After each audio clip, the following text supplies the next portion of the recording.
Okay, so this one's kind of another one of those notoriously bad Sonic games, but I mean, how bad could it possibly be?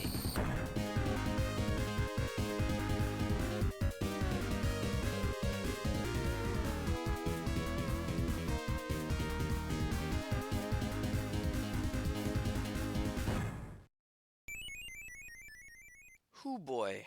Despite the questionable design decisions, I still played both Sonic 3D Blast versions, and honestly, they're not terrible, but I'm very mixed on both of them. Let's dive right into it.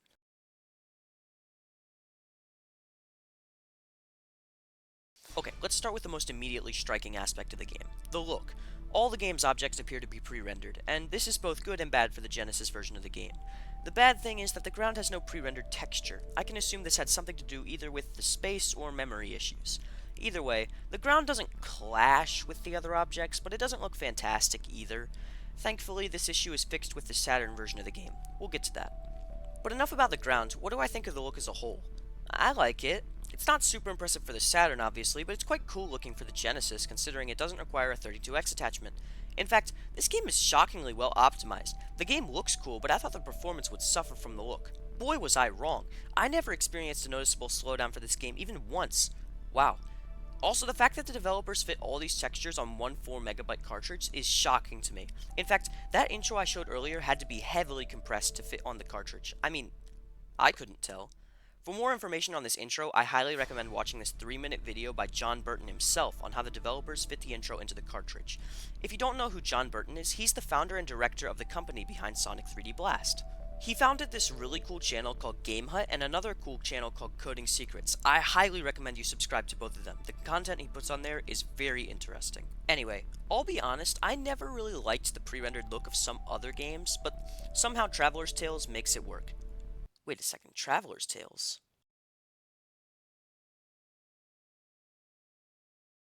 There's no way. LEGO games are my childhood. Anyway, why don't we talk about the actual gameplay? So, Sonic 3D Blast is not actually 3D, in case you haven't noticed. It's an isometric game, my favorite. Let's talk about the controls first. I think the controls for Sonic are quite strange. They're very slippery, and honestly, it's kind of hard to describe what they feel like. When you move in one direction and then go immediately in another direction, you kind of keep drifting in your original direction for a split second. It's really hard to describe. Other than that, you can jump and you can spin dash. So, do I like the controls? Well, I think they work for this game, but I'm not a huge fan of them. I like how the spin dash actually does something instead of being a free death penalty, like in Sonic Labyrinth. In fact, you're encouraged to use the spin dash because it destroys enemies more easily. As for actual movement, you need to get used to the depth of the levels, and that can be really irritating. Overall, though, the controls are okay. What about the levels? The goal of almost every level is to defeat all the enemies and gather the flickies that they drop. You take all the flickies to the ring portal at the end of every level. This design choice is questionable and sometimes boring. However, it's not a bad idea necessarily. In the beginning of the game, this flicky mechanic can be fun, but by the end, when the flickies get harder to find, it kind of becomes a slog. The very last level is just running through a level to get to the end, no flickies involved. If you ask me, the entire game should be like this. The flickies should have been just a side challenge to get Chaos Emeralds or something. As for the actual level design, I kinda like it. For what it is, it's a pretty solid set of level layouts. I will say though, some of the advanced platforming is miserable. Later in the game you need to make very precise jumps, and unless you almost perfectly understand the depth, you will miss the platforms almost every time. And even when you think you make a jump, you'll blip right through the platform. Now is a good time to briefly go over the bosses. All the Eggman bosses are in the isometric view, so that can make some of them fun and creative, and some quite miserable. I'm looking at you, Volcano Valley Zone! Overall, the bosses are also pretty good. There's one last gameplay related thing I need to mention, and that's the special stages. Usually I don't talk about the special stages because most of the time they're boring and not very fun. I almost never bother even doing them, especially the Sonic the Hedgehog 1 special stages, which I'm convinced are impossible. But this game has an extra level you can unlock with all the Chaos Emeralds, so I gave the stages a shot. To access the special stages, you can find either Knuckles or Tails in certain levels. You just need to give them 50 rings and they warp you to the stage. Well, I tried out the first special stage and I loved it. The special stages are so much fun to play and are probably the best in the series. Also, I don't know what it is, but the music is really satisfying to listen to while playing the special stages.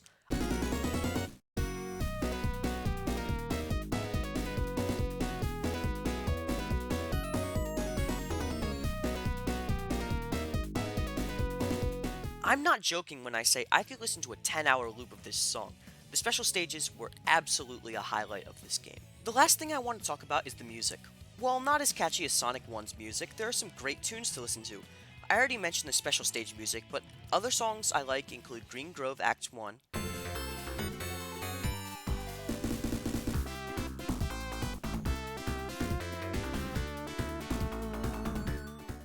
Gene Gadget Act 1,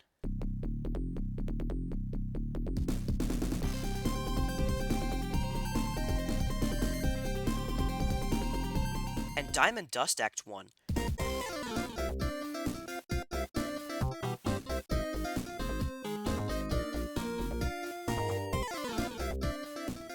I drove myself crazy trying to figure out what I know this song from. I finally settled on the remix of this song made for Sonic Dash.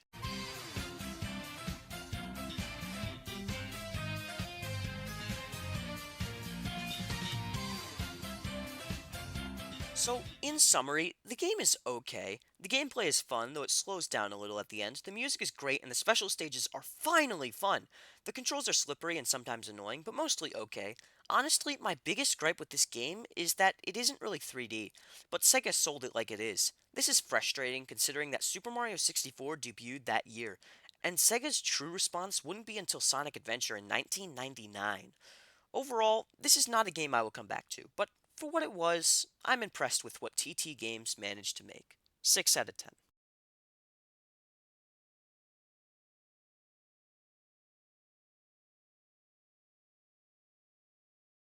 So, I honestly don't have much to say about this game.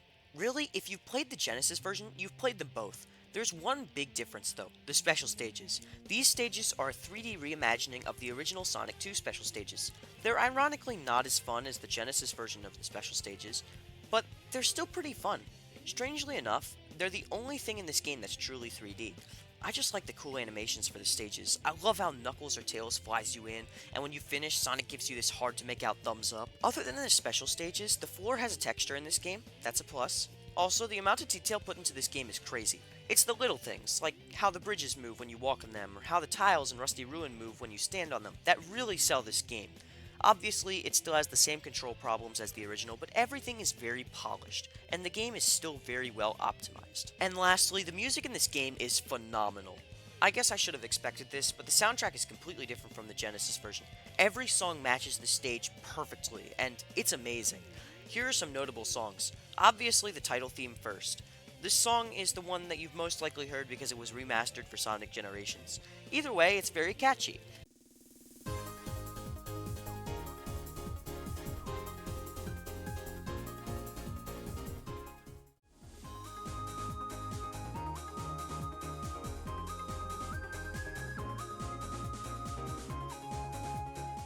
Green Grove Act 1 probably sells the best vibe in the whole game.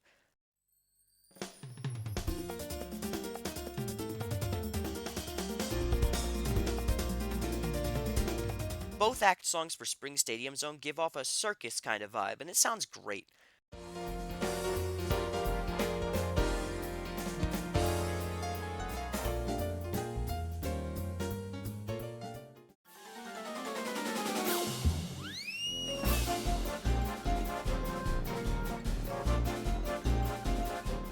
While not as good as the others, Panic Puppet Act 1 is pretty catchy as well.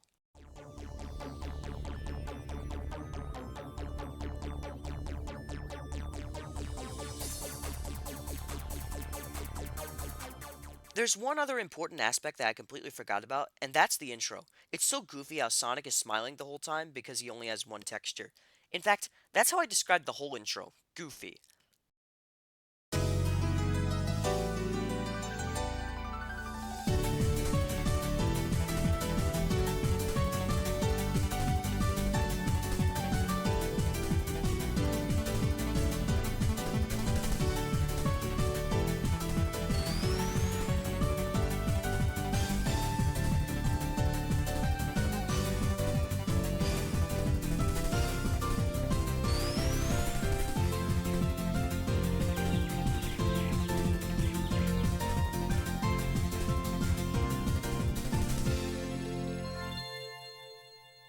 It's just so wacky and fun to watch. You just gotta love it. Overall, the game suffers a lot of the same mistakes as the Genesis version.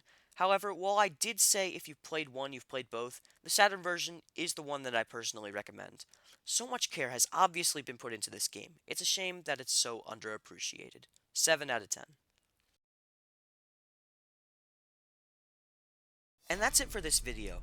If you enjoyed this video, then please either like or subscribe. Either one would be great and would support this channel a lot. We are almost at 100 subscribers and I am shocked, honestly. I never thought this channel would get this far, and I want to thank you guys so much for subscribing and putting up with me for this long. I think it's been like a year since this channel first opened.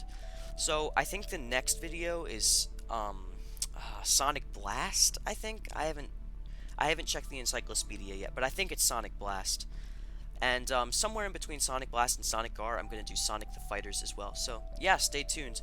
I'm sorry this video took so long to make, but, you know, things happen. So, yeah, see you next video.